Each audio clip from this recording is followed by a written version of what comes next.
4.10. It's Monday. Just 5 minutes after I'd agreed to abandon my phone, I got a text.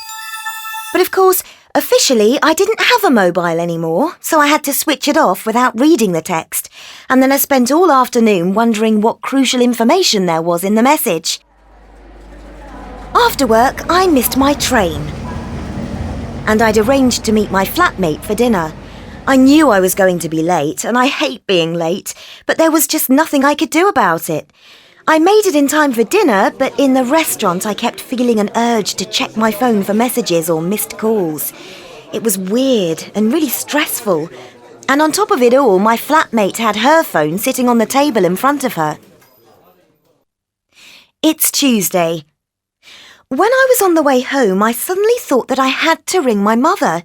If I'd had my phone, I'd have called her there and then, and it made me realise now that I always speak to my parents when I'm on the move. They're always complaining that we never have a conversation without traffic noise in the background. So for once, when I got home, I called her on the landline, and we had a whole half hour of conversation without any interruptions. I have to say, it was one of the most relaxing conversations we'd ever had in recent years. A real pleasure. It's Wednesday.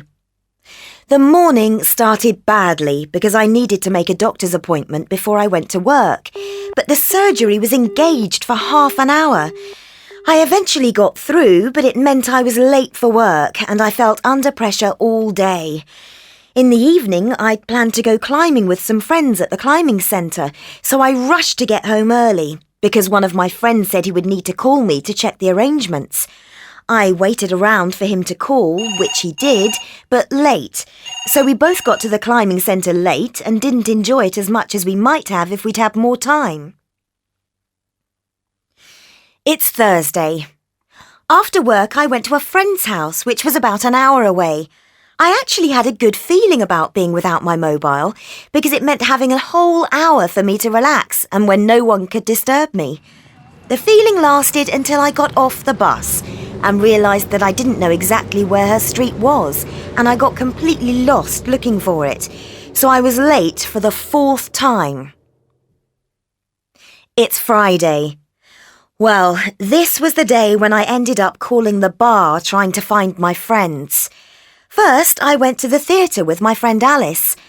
I got very panicky when I was waiting for her in the foyer because we hadn't specified exactly where we were going to meet, and there were a lot of people, and she had the tickets.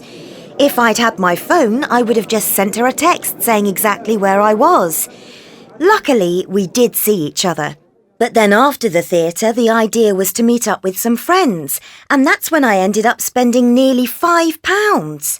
What with trying to get the number of the bar from directory inquiries and then doing the whole thing again for a second bar.